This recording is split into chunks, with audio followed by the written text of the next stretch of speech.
একজন হাফেজ বা আলেমকে আল্লাহ তাআলা ডাকবেন, জিজ্ঞাসা করবে, গোলাম কেন কোরআন শিখছো, কেন আলেম হইছো? লোকটা বলবে, আল্লাহ আপনার সন্তুষ্টির জন্য কোরআন শিখেছি, কোরআন পড়েছি, ইলম অর্জন করেছি। আল্লাহ তাআলা বলবে, না বান্দা, না না, আমি তোমার অন্তরের খবর জানি, তুমি মিথ্যা বলতেছ।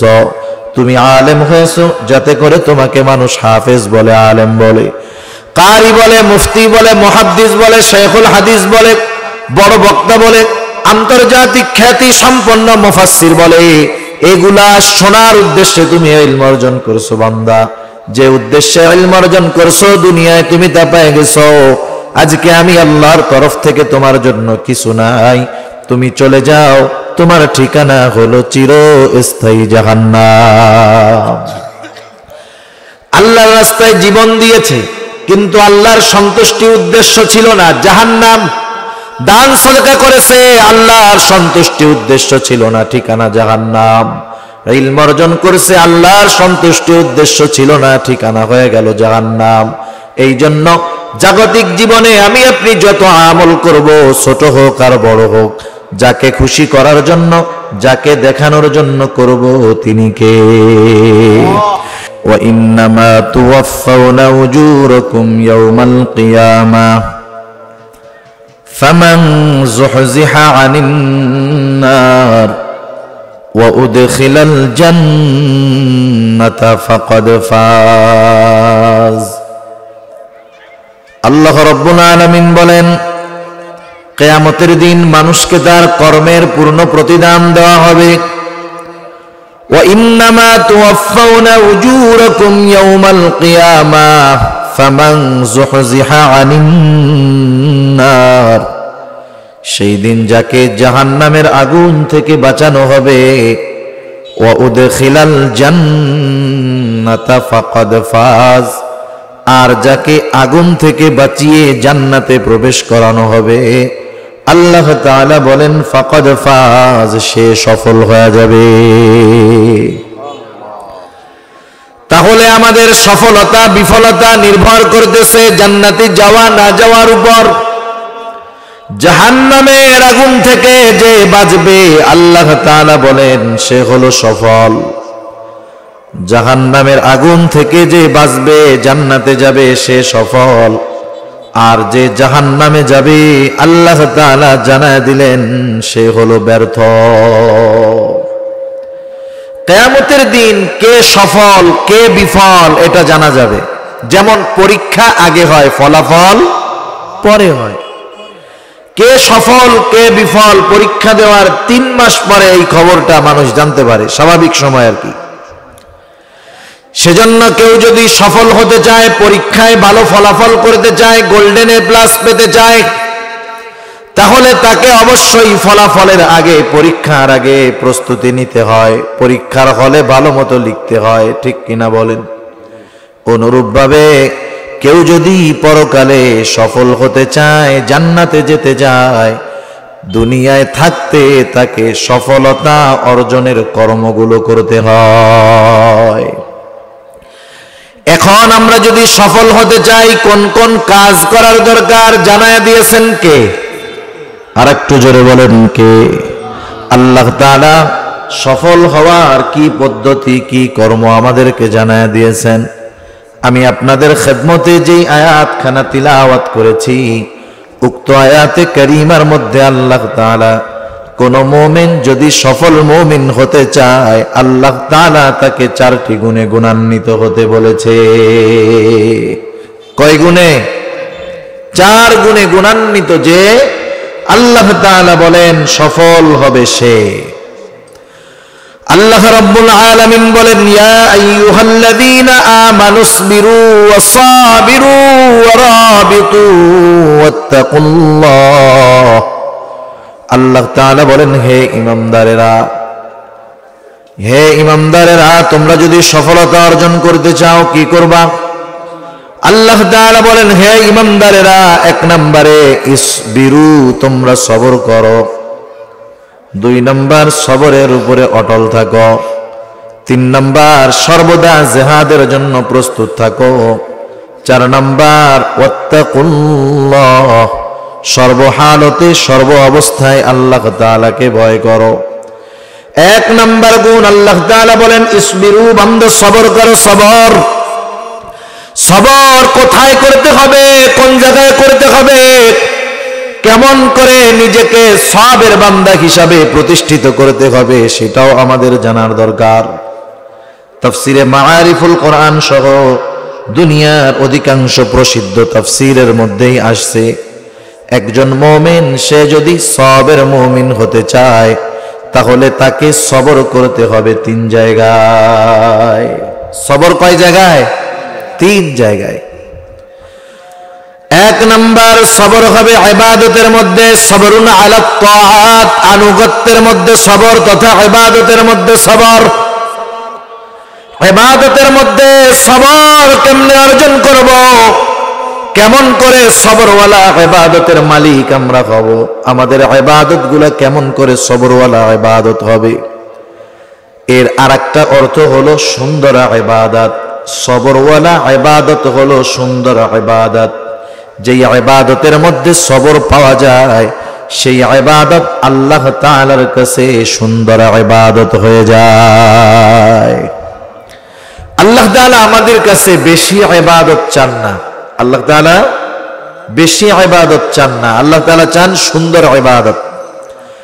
আল্লাহ রাব্বুল আলামিন বলেন الذي خلق الموت والحياة ليبلوكم أيكم أحسن عملا।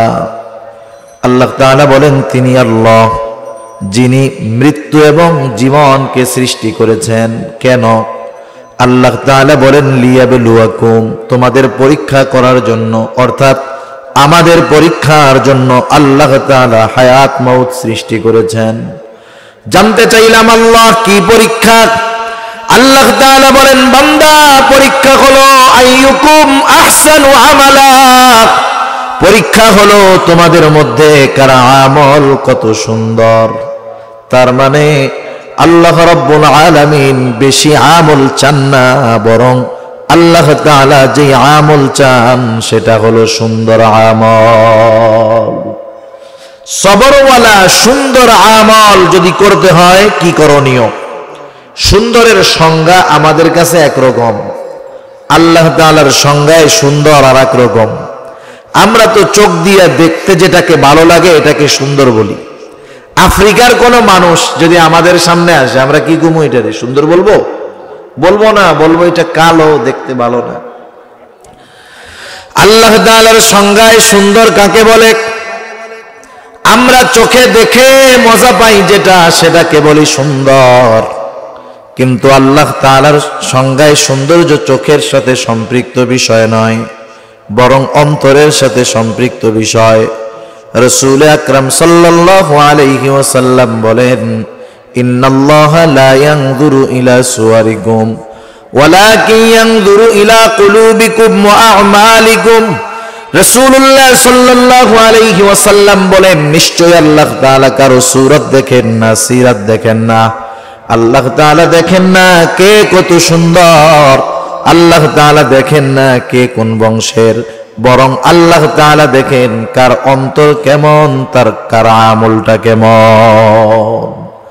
যার নিয়ত ইখলাস যত পরিশুদ্ধ আল্লাহ তাআলার নিকটে সে যত সুন্দর, সে তত দামি। তাহলে এই কথা আমরা বুঝলাম যে সুন্দর ইবাদতের জন্য চোখে ভালো দেখতে লাগলেই সুন্দর হবে না, বরং সুন্দর ইবাদতের সম্পর্ক অন্তরের সাথে। এই জন্য আমি আপনি যদি আপনার আমলকে সুন্দর করতে চাই, দামি করতে চাই, আল্লাহর দরবারে কবুল করাতে চাই, কি করণীয়? নবীজি সেই জন্য সবরওয়ালা সুন্দর ইবাদতের জন্য 1 নাম্বার পদ্ধতি নবীজি বলেন আখলিস দীনাকা ইয়াকফিকাল আমালুল কলিল। তোমার ঈমান খাঁটি করো, নিয়ত পরিশুদ্ধ করো, অল্প আমল নাজাতের জন্য যথেষ্ট হয়ে যাবে। এটা হলো ইখলাস, নিয়তের বিশুদ্ধতা। তথা যে কোনো ইবাদতের জন্য আগে আপনার নিয়তের বিশুদ্ধতা ঠিক করতে হবে, নিয়তকে পরিশুদ্ধ করতে হবে। আমি যে নামাজ পড়ি কার জন্য পড়ি, আমি রোজা রাখি কার জন্য রাখি, আমি দান সদকা করি কার জন্য করি, আমি মাহফিলে বয়ান করি কার জন্য করি। এক কথায় আমার আপনার প্রত্যেকটা ভালো কাজ, ছোট হোক আর বড় হোক, যাকে সন্তুষ্ট করার জন্য ওই ছোট বড় আমলগুলা করব, তিনি কে? আল্লাহ তাআলার সন্তুষ্টির জন্য সকল ধরনের ইবাদত করা, এটা হলো নিয়তের বিশুদ্ধতা, ইখলাস। কারণ নিয়তের বিশুদ্ধতা যদি না থাকে, আল্লাহর সন্তুষ্টি যদি উদ্দেশ্য না থাকে, দুনিয়ার অনেক বড় বড় নেক আমল আমাকে জান্নাতে নিতে পারবে না, বরং দুনিয়ার অনেক নেক আমল জাহান্নামে যাওয়ার কারণ হয়ে যাবে। হযরত আবু হুরায়রা রাদিয়াল্লাহু তাআলা আনহু থেকে বর্ণিত হাদিস, রাসূল আকরাম সাল্লাল্লাহু আলাইহি ওয়াসাল্লাম বলেন, কিয়ামতের দিন আল্লাহ তাআলা সর্বপ্রথম 3 শ্রেণীর মানুষকে হিসাবের জন্য ডাকবে। এক নম্বরে আল্লাহ তাআলা একজন শহীদকে ডাকবে, রক্তাক্ত অবস্থায় সে আল্লাহর সামনে হাজির হয়ে যাবে। আল্লাহ তাআলা জিজ্ঞাসা করবে, বান্দা তোমার এই পরিণতি কেন? বলবে, আল্লাহ কাফেরদের বিরুদ্ধে যুদ্ধ করতে গিয়ে আমার এই পরিণতি। কেন তুমি যুদ্ধ করছো? লোকটা বলবে, আল্লাহ আপনার সন্তুষ্টির জন্য আমি কাফেরদের বিরুদ্ধে লড়াই করেছি। আল্লাহ তাআলা বলবেন, না বান্দা, না না, তুমি মিথ্যা বলতেছ, কারণ আমি আল্লাহ তোমার অন্তরের খবর জানি। দুনিয়ার কেউ আমার আপনার অন্তরের খবর জানে না, জানে কে? আরো জোরে, কে? শুধু তাই না, আল্লাহ তাআলা বলেন, ওয়ালাকাদ খালাকনাল ইনসানা ওয়া না'লামু মা তুওয়াসওয়িসু বিহি নাফসুহু ওয়া নাহনু আকরাবু ইলাইহি মিন হাবলিল ওয়ারিদ। আল্লাহ তাআলা বলেন, আমি মানুষকে সৃষ্টি করেছি, শুধু তাই নয়, ওয়া না'লামু মা তুওয়াসওয়িসু বিহি নাফসুহু, আমি আল্লাহ জানি কোন জিনিস তার অন্তরের মধ্যে ওয়াসওয়াসা দেয়। কেন জানি বান্দা? আল্লাহ তাআলা বলেন, ওয়া নাহনু আকরাবু ইলাইহি মিন হাবলিল ওয়ারিদ, কারণ আমি আল্লাহ বান্দা তোমার শাখ রগের চাইতে অধিক নিকটে। এই জন্য দুনিয়ার কেউ আমার আপনার অন্তরের খবর জানে না, আল্লাহ তাআলা জানেন। আল্লাহ তাআলা আরেক জায়গায় বলেন, কুল ইন তুখফু মা ফি সুদুরিকুম আও তুবদুহু ইয়ালামহুল্লাহ, তোমরা কি প্রকাশ করো, কি লুকায় রাখো, কোনটা অন্তরের মধ্যে লুকায় রাখছো, কেউ না জানলেও জানে কে? আল্লাহ তাআলা এবার বলবে, বান্দা তুমি মিথ্যা বলতেছো, আমি আল্লাহ তোমার অন্তরের খবর জানি গোলাম। তুমি মিথ্যা বলতেছো, তুমি জিহাদ করেছো যাতে করে দুনিয়ার মানুষ তোমার বীরত্বের প্রশংসা করে, দুনিয়ার মানুষ যেন তোমাকে বীর বলে, বাহাদুর বলে। দুনিয়ার মানুষ তোমাকে বীর বলেছে, বাহাদুর বলেছে, তোমার বীরত্বের প্রশংসা করেছে। বান্দা যে উদ্দেশ্যে জিহাদ করেছো দুনিয়ায় তুমি তা পেয়ে গেছো। আজকে আমি আল্লাহর তরফ থেকে তোমার জন্য কিছু নাই, তুমি চলে যাও, তোমার ঠিকানা হলো চিরস্থায়ী জাহান্নাম। জিহাদ করেছে, জীবন দিয়ে দিয়েছে, আল্লাহর সন্তুষ্টি উদ্দেশ্য ছিল না, ঠিকানা কোথায়? 2 নাম্বার, আল্লাহ তাআলা একজন দানবীরকে ডাকবে। আল্লাহ তাআলা জিজ্ঞাসা করবে, গোলাম তুমি দান সদকা করছো, সম্পদগুলা কি করছো? লোকটা বলবে, আল্লাহ আপনার দেওয়া সম্পদ আমি গরিব দুঃখীর মাঝে দান করেছি। যার ঘর নাই তাকে ঘর বানায় দিছি আল্লাহ, যার খাবার নাই তাকে খাবার কিনে দিয়েছি, যার রাস্তা নাই রাস্তা বানায় দিয়েছি। আল্লাহ তাআলা বলবে, বান্দা তুমি এগুলো কেন করছো? লোকটা বলবে, আল্লাহ আপনার সন্তুষ্টির জন্য করেছি। আল্লাহ তাআলা বলবেন, বান্দা তুমি মিথ্যা বলতেছো, আমি আল্লাহ জানি তোমার অন্তরের খবর। তুমি দান করেছো যাতে করে দুনিয়ার মানুষ তোমাকে দানবীর বলে, দুনিয়ার মানুষ যেন তোমার দানের প্রশংসা করে। বান্দা দুনিয়ার মানুষ তোমাকে দানবীর বলছে, সমাজসেবক বলছে, তোমার দানের প্রশংসা করেছে। যে উদ্দেশ্যে দান করেছো দুনিয়ায় তুমি তা পেয়ে গেছো।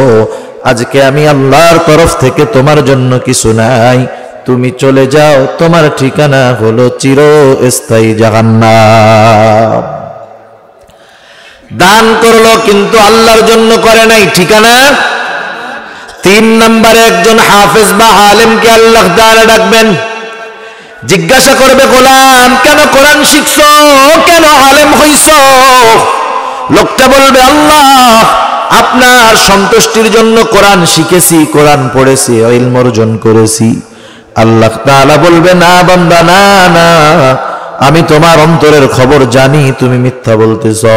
তুমি আলেম হয়েছো যাতে করে তোমাকে মানুষ হাফেজ বলে, আলেম বলে, কারি বলে, মুফতি বলে, মুহাদ্দিস বলে, শেখুল হাদিস বলে, বড় বক্তা বলে, আন্তর্জাতিক খ্যাতি সম্পন্ন মুফাসসির বলে। এগুলা শোনার উদ্দেশ্যে তুমি ইলম অর্জন করছো বান্দা। যে উদ্দেশ্যে ইলম অর্জন করছো দুনিয়ায় তুমি তা পেয়ে গেছো। আজকে আমি আল্লাহর তরফ থেকে তোমার জন্য কিছু নাই, তুমি চলে যাও, তোমার ঠিকানা হলো চিরস্থায়ী জাহান্নাম। আল্লাহর রাস্তায় জীবন দিয়েছে কিন্তু আল্লাহর সন্তুষ্টি উদ্দেশ্য ছিল না, জাহান্নাম। দান সদকা করেছে, আল্লাহর সন্তুষ্টি উদ্দেশ্য ছিল না, ঠিকানা জাহান্নাম। ইলম অর্জন করেছে, আল্লাহর সন্তুষ্টি উদ্দেশ্য ছিল না, ঠিকানা হয়ে গেল জাহান্নাম। এই জন্য জাগতিক জীবনে আমি আপনি যত আমল করব, ছোট হোক আর বড় হোক, যাকে খুশি করার জন্য, যাকে দেখানোর জন্য করব, তিনি কে? দুনিয়ার মানুষে দেখাইতে চাইলে ইবাদত জাহান্নামে নিবে, আল্লাহ তাআলাকে দেখানোর জন্য করলে ইবাদত জান্নাতে নিবে। তাহলে আমরা আলোচনা করতেছিলাম ইবাদতের মধ্যে সবর। ইবাদতের মধ্যে যদি সবর অর্জন করতে চাই, 1 নাম্বার ইবাদতটা হতে হবে আল্লাহর জন্য। 2 নাম্বার যে ইবাদত আমরা করব সেই ইবাদতের পদ্ধতি হবে মুহাম্মাদুর রাসূলুল্লাহ। যে কোনো ইবাদত নবীজির পদ্ধতিবিহীন যদি আমরা করি, ওই ইবাদত আল্লাহর দরবারে কবুল হবে না। আল্লাহ তাআলা যত ইবাদতের আদেশ করেছেন, কোন ইবাদতের পদ্ধতি আল্লাহ সরাসরি বলে দেন নাই। কোরআনুল কারীমের মধ্যে নামাজের আদেশ আছে। ঈমানের পরে সবচাইতে গুরুত্বপূর্ণ ইবাদত হলো নামাজ।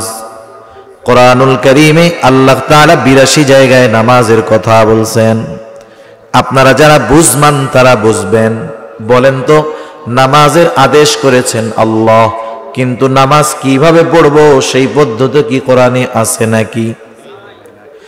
সারা পৃথিবীর সব মুফাসসির আলেমদেরকে যদি বলা হয় কোরআন সামনে নিয়া, নবীর হাদিস সুন্নাত সব কিছু বাদ দিয়া শুধুমাত্র কোরআন থেকে ফজরের 2 রাকাত সুন্নাত বা ফরজ নামাজের পদ্ধতি বের করে দেন, কিয়ামত পর্যন্ত যদি হায়াত দিয়ে দেওয়া হয়, আলেমরা সব মিলে ফজরের 2 রাকাত নামাজ আমরা যেমনে পড়ি, কোরআন থেকে ওই 2 রাকাত নামাজের পদ্ধতি বের করতে পারবে না।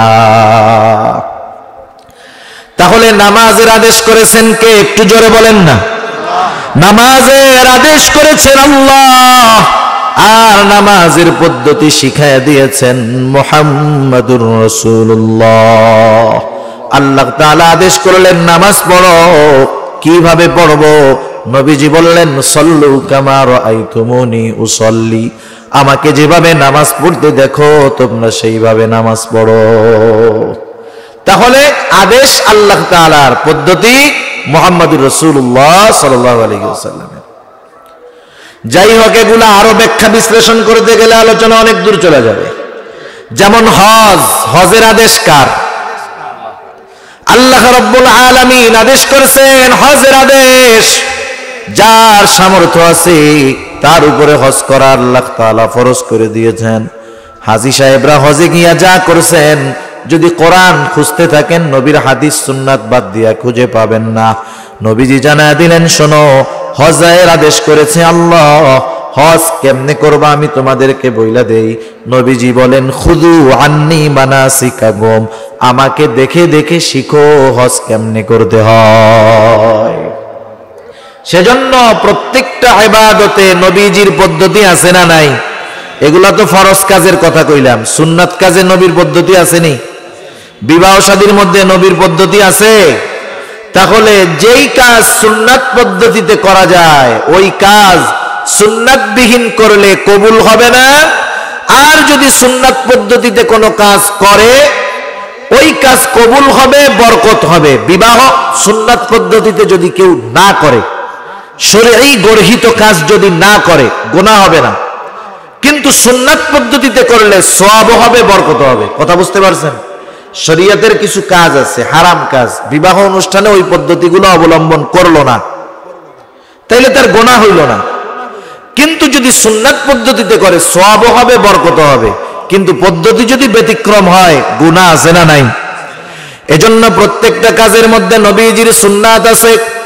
সুন্নাতের এমন দাম, এমন মান, সুন্নাত যদি দুনিয়ার কোনো বৈধ কাজে লেগে যায় সেটাও ইবাদত হয়ে যায়। খানা খাওয়া, না খাইলে গুনাহ নাই, খাইলে সওয়াব নাই, ঠিক না? কেউ যদি 10 দিন না খেয়ে থাকতে পারে, তার গুনাহ হবে? একটু জোরে বলেন না, গুনাহ হবে? গুনাহ হবে না। কেউ যদি 3 বেলার জায়গায় 6 বেলা খায়, সওয়াব হবে? তাইলে খাবার হলো এমন এক ইবাদত, এমন এক কাজ যা করলে সওয়াব নাই, না করলে গুনাহ নাই। এই খানা যদি সুন্নাত তরিকায় খাওয়া হয়, ওই সাধারণ কাজটাও ইবাদত বলে যোগ হয়ে যায়। সেজন্য আমরা যদি সবরওয়ালা ইবাদতের মধ্যে সবর অর্জন করতে চাই, একেবারে 2টা জিনিস কম্পালসারি লাগবেই লাগবে। একটা হলো ইখলাস, আর একটা হলো সুন্নাত। আরো কিছু বিষয় আছে, আমি আর ওই দিকে যাব না। আমরা আলোচনা করতেছিলাম, আল্লাহ তাআলা জানায় দিলেন, বান্দা যদি সফল মুমিন হতে চাও, 4 গুণের প্রথম গুণ হলো সবর করো। সবর সবর হবে 3 জায়গায়। কয় জায়গায়? 3 জায়গায় সবর হবে। 1 নাম্বার সবরুন আলা তাআত, আনুগত্যের মধ্যে সবর। 2 নাম্বার সবরুন আনিল মাআসি, গুনার থেকে বেঁচে থাকার মধ্যে সবর। গুনার থেকে বেঁচে থাকা এটাও অন্যতম সবরের অন্তর্ভুক্ত। এখন তো এমন এক জামানা, যেই জামানায় গুনাহ করার জন্য দূরে যাওয়া লাগে না। একটা সময় মানুষ যদি গুনাহ করতে চাইতো, গুনার কাছে যাওয়া লাগতো। আজ থেকে 30 বছর আগে কেউ যদি গুনাহ করতে চাইতো, সিনেমা দেখার ইচ্ছা করতো, বলেন তো এই জায়গায় বসে সিনেমা দেখার উপায় ছিল নাকি? চলে যেতে হইতো কুমিল্লা সিনেমা হলে, গিয়ে সিনেমা দেখে আসতো। 3 ঘন্টা সিনেমা দেখে আসছে, 1 সপ্তাহে একবার 3 ঘন্টা সিনেমা দেখার গুনাহ করলো। এরপরে কারেন্ট চলে আসলো, অনেক ঘরের মধ্যে বড় অ্যান্টিনা লাগায় বিটিভি টেলিভিশন, সপ্তাহে 1 দিন সিনেমা দেখা যায়।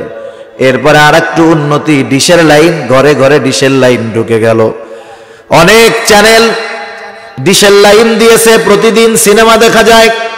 যাই হোক, তারপরেও গুনাহ করার জন্য নির্দিষ্ট একটা জায়গায় বসা লাগতো। এরপরে যখন প্রযুক্তি আধুনিক, মোবাইল আসলো, ইন্টারনেট চলে আসলো, এখন আর গুনাহ করার জন্য নির্দিষ্ট জায়গায় যাওয়া লাগে না, যেখানে খুশি সেখানে গুনাহ করা যায়। শুধু তাই না, এখন তো গুনাহ পকেটে নিয়ে নামাজও পড়ে, ঠিক কিনা বলেন? তাহলে চিন্তা করেন গুনাহ কত কাছে চলে আসছে। দুনিয়ার মামলা হামলা আইন দিয়ে মানুষকে গুনার থেকে ফিরানো যায় না। মানুষের নিজের মধ্যে যদি নিজের আত্ম উপলব্ধি না হয়, নিজে যদি নিজের ব্যাপারে চিন্তিত না হয়, দুনিয়ার আইন দিয়ে, শাসন দিয়ে মানুষকে গুনার থেকে ফেরানো যাবে না।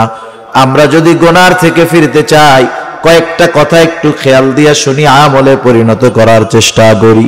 বলেন তো, আমি আপনি বা আমরা কেউ বা আমাদের কেউ, যখন কেউ কোনো গুনার সাথে জড়িত হয়, সে কি চায় যে তার ওই গুনার কাজটা তার বাপ দেখে ফেলুক? চায়? কোন সন্তান চায় না যে তার অপরাধটা তার বাবা দেখে ফেলুক। কেন? ভয়, লজ্জা। ভয়, লজ্জা, এই 2 কারণে চায় না যে তার বাবা তার গুনাহটা দেখে ফেলুক।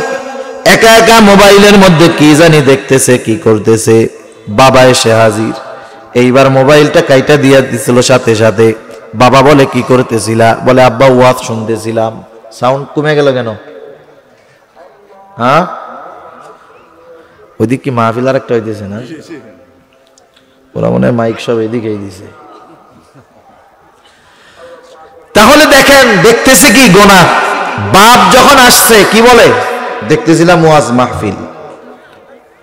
তার মানে বাবা জেনে ফেলুক লজ্জা পায়, বাবার দেখে ফেলাকে ভয় পায়, বলেন তো আমরা আল্লাহর গোলাম হিসাবে সবচাইতে বেশি ভয় আর লজ্জা কাকে করার দরকার? আমার বাবা তো সামনে নাই, দেখবে না। ঘরের মধ্যে আমি একা, আমার বাবা আমাকে দেখবে না। কিন্তু বলেন তো ঘরের মধ্যে একাকী দরজা আটকিয়ে কম্বলের তলে অন্ধকার ঘরে যদি কেউ গুনাহ করে, দুনিয়ার কেউ না দেখলেও যিনি দেখেন তিনি কে? এগুলা মানুষের আত্ম উপলব্ধি যে আমি গুনাহ করলে, যে কোনো কাজ করলে সর্বহালতে আল্লাহ তাআলা আমাকে দেখে। কারণ কি? আল্লাহ তাআলা বলে, বান্দা ওয়া নাহনু আকরাবু ইলাইহি মিন হাবলিল ওয়ারিদ, বান্দা আমি আল্লাহ তোমার শাহরগের চাইতে অধিক নিকটে। শুধু আল্লাহ তাআলা দেখেন তা না, বরং সাথে সাথে আল্লাহ তাআলা অন্যান্য সাক্ষীও রেডি করে রাখছে। আমাদের প্রত্যেকের কাঁধে ফেরেশতা আছে না নাই? আল্লাহ তাআলা বলেন, কিরামান কাতিবিনা ইয়ালামুনা মা তাফআলু। আরো জোরে বলেন, কে দেয়? এবার বলেন তো বালা মুসিবত থেকে উদ্ধার করে কে? আরো জোরে বলেন, কে? তাহলে মুসিবত দেন আল্লাহ, মুসিবত থেকে উদ্ধার করেন আল্লাহ। এই জন্য বালা মুসিবতে যদি পতিত হই, সাহায্য কার কাছে চাইব?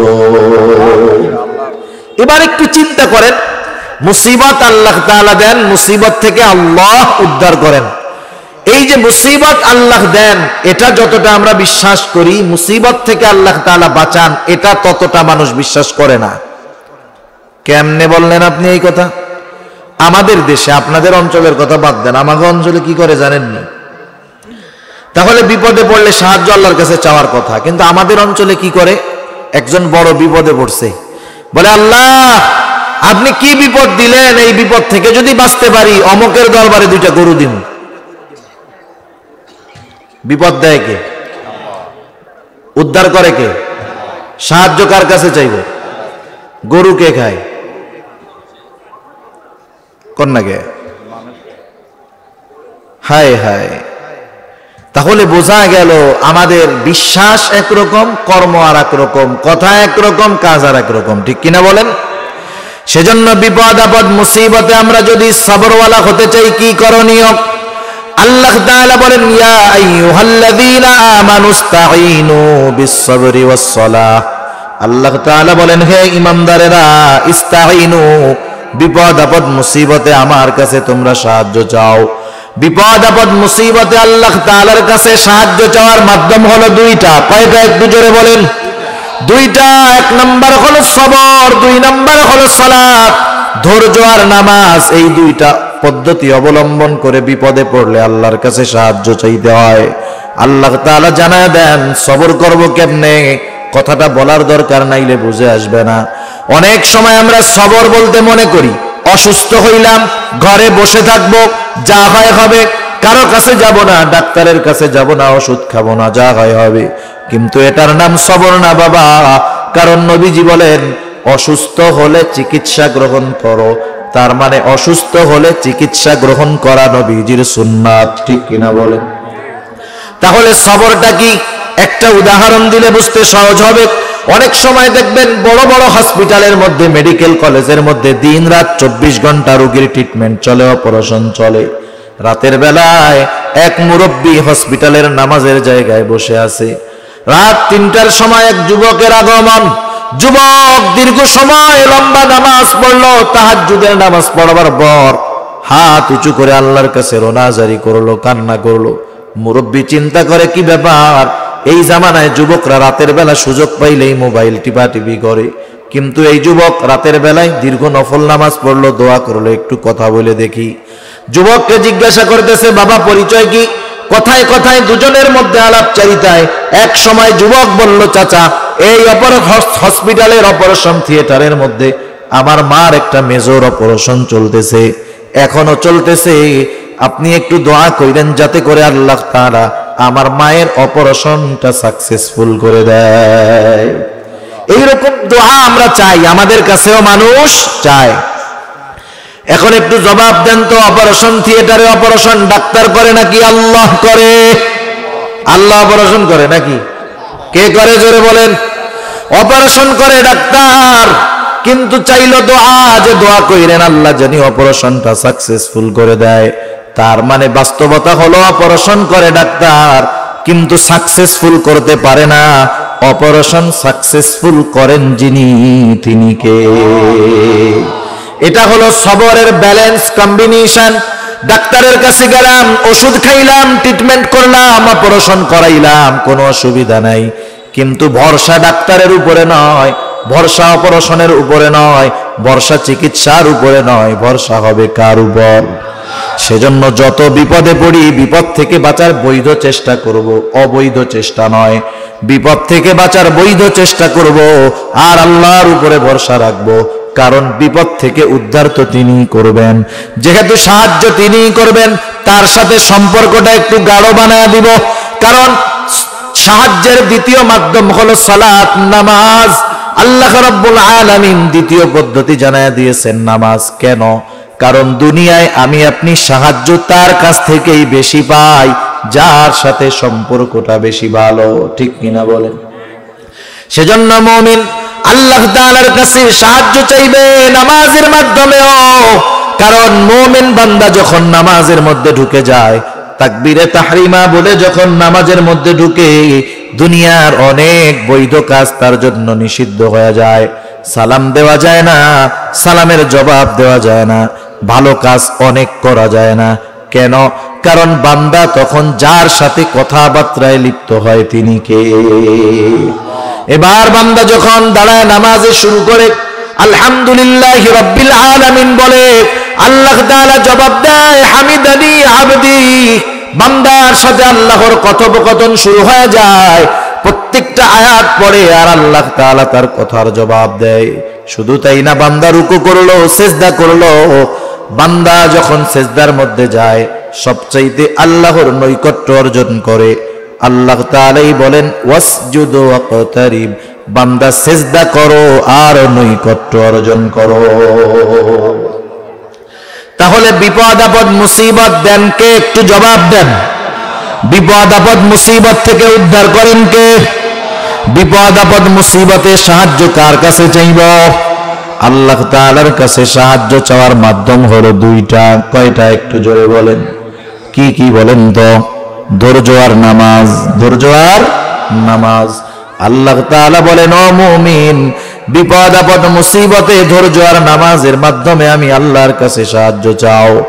এরপরে কেমন যেন আল্লাহ তাআলা বলেন, যেই মুমিন বিপদ আপদ মুসিবতে ধৈর্য আর নামাজের মাধ্যমে আমি আল্লাহর কাছে সাহায্য চাই, সে তখন আর সাধারণ মুমিন থাকে না, আমি আল্লাহ তাআলা তাকে প্রমোশন দিয়ে দেই, সে সবের মুমিন হয়ে যায়।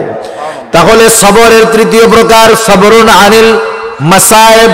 বিপদ আপদ মুসিবতে যদি আমরা সবর করি, বিপদ আপদ মুসিবতে যদি সবর করি, আল্লাহর কাছে সালাত আর সবরের মাধ্যমে সাহায্য চাই, আল্লাহ বলে বান্দা তুমি সবের মুমিন।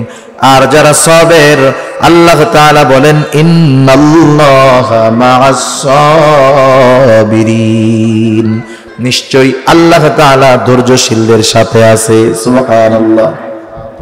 তাহলে সবের মুমিন হলে সব সময় সাথে যিনি, তিনি কে? তাহলে আমরা যদি সবের মুমিন হই, লাভ না লস?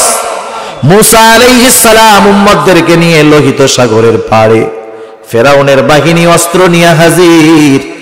উম্মত দেখা বলে, মুসা ধরা তো পড়ে গেছি, আর বাঁচার উপায় নাই। ধরা তো পড়ে গেছি, আর বাঁচার কোনো উপায় নাই। ইন্না লামুদরাকুন, আমরা ধরা পড়ে গেছি। মুসা আলাইহিস সালাম বলেন, কাল্লা ইন্নামা ইয়া রাব্বি সায়াহদিন, ধরা পড়বো না, কখনোই ধরা পড়বো না। তারা চিন্তা করে নদী পার হওয়ার জন্য কিছু নাই, তাইলে ধরা পড়বো না কেন? অস্ত্র নাই যে যুদ্ধ করে টিকে থাকবো। মুসা আলাইহিস সালাম বলেন, ধরা পড়বো না, কারণ হলো ওদের সাথে যা থাকে থাক, আমাদের সাথে আছে কে? হিজরতে নবীজি রওনা হলেন সওর পর্বতের গুহার মধ্যে 3 দিন। কাফেররা খুঁজতে খুঁজতে একেবারে গর্তের গোড়ায় এসে হাজির। হযরত আবু বকর সিদ্দিক রাদিয়াল্লাহু তাআলা আনহু বলেন, কাফেরদের কথা শুনতেছি, প্রত্যেককে চিনতেছি, আমাদেরকে তারা তালাশ করে হয়রান, বেশি দূর যাওয়া লাগবে না, শুধু যদি তারা নিজেদের পায়ের দিকে তাকায় আমরা ধরা পড়ে যাব।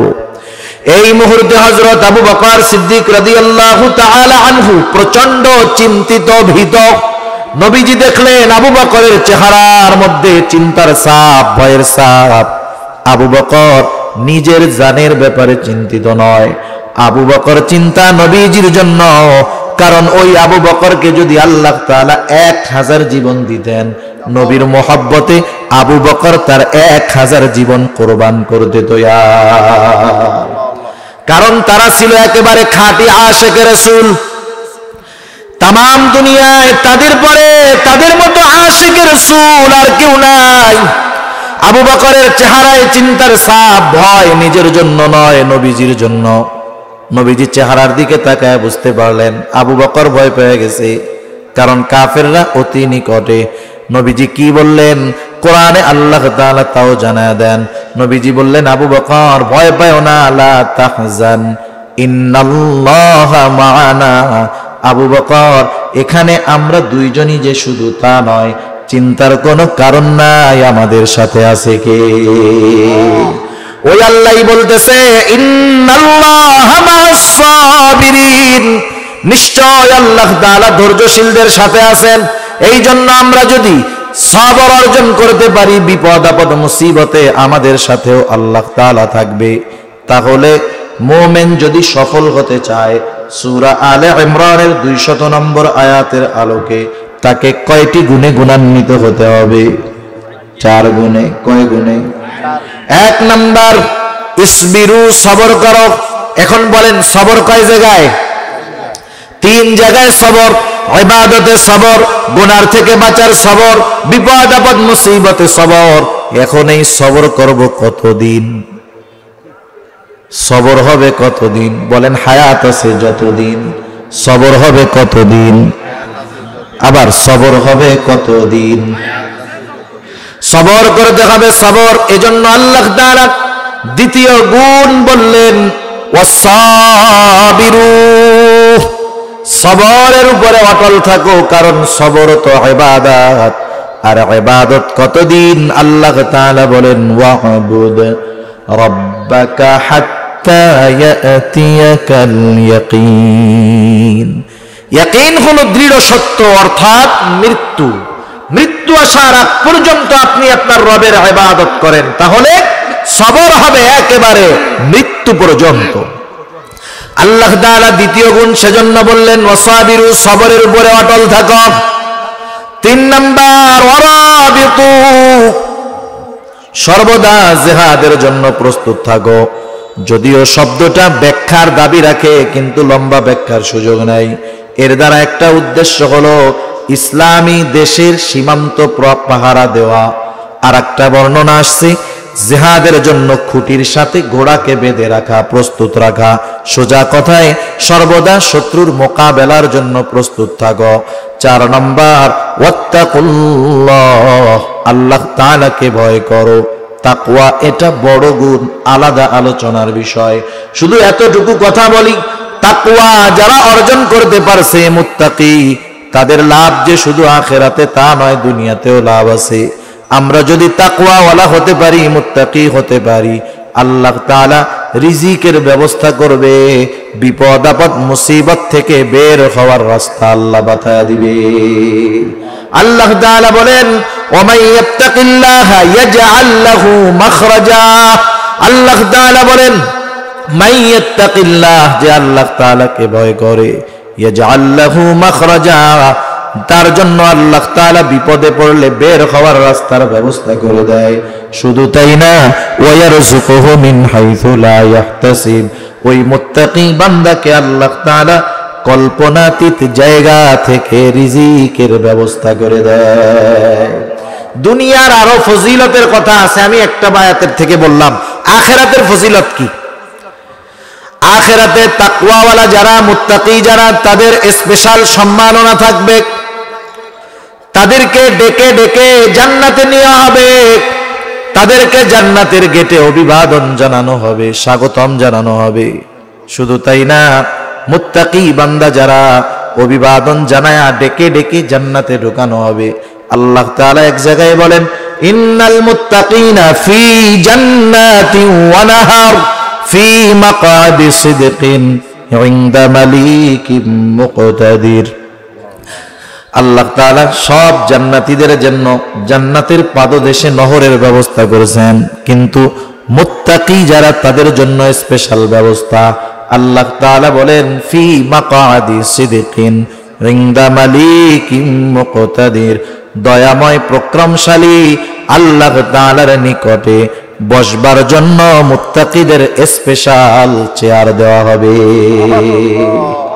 এই ফ্যাসিলিটি সাধারণ জান্নাতি পাবে না, মুত্তাকি পাবে। এজন্য নবীজি বলেন, ইত্তাকিল্লাহা হাইসুমা কুনতা, তুমি যেখানেই থাকো না কেন ভয় করবা কাকে? তাহলে আল্লাহ তাআলা সফল হওয়ার জন্য 4 গুণের কথা বললেন। ইয়া আইয়ুহাল্লাযীনা আমানুসবিরু ওয়া সাবিরু ওয়া রাবিতু ওয়াত্তাকুল্লাহ। 1 নাম্বার সবর করো, 2 নাম্বার সবরের উপরে অটল থাকো, 3 নাম্বার সর্বদা শত্রুর মোকাবেলা জিহাদের জন্য প্রস্তুত থাকো, 4 নাম্বার আল্লাহ তাআলাকে ভয় করো। আমরা যদি এখন প্রশ্ন করি, আল্লাহ এই 4 গুণ অর্জন করলে আমাদের লাভ কি, লাভ কি? আল্লাহ তাআলা জবাব দেন, লাআল্লাকুম তুফলিহুন। লাআল্লাহ কালামে হাকিমের মধ্যে আসলে নিশ্চয়তার অর্থ দেয়। তার মানে আল্লাহ তাআলা বলেন, বান্দা এই 4 গুণ তুমি যদি অর্জন করতে পারো, তুমি সাধারণ মুমিন থাকবা না, অবশ্যই তুমি সফল মুমিন হয়ে যাবা। এখন বলেন, সফল কারা? জান্নাতে যাবে যারা। সফল কারা? সফল কারা? জান্নাতে যাবে যারা, তারা সফল। তার মানে যদি জান্নাতে যেতে হয়, সফলতা অর্জন করতে হয়, সূরা আলে ইমরানের সর্বশেষ আয়াতের আলোকে এই 4 গুণ আমাদের অর্জন করতে হবে। আল্লাহ তাআলা আমাদের সকলকে, আমাদের সবাইকে এই 4 গুণে গুণান্বিত হওয়ার তৌফিক দান করুন। সকলে বলি আমিন। আরো জোরে বলি আমিন। ওয়া আখিরু দাওয়ানা আনিল হামদুলিল্লাহি রাব্বিল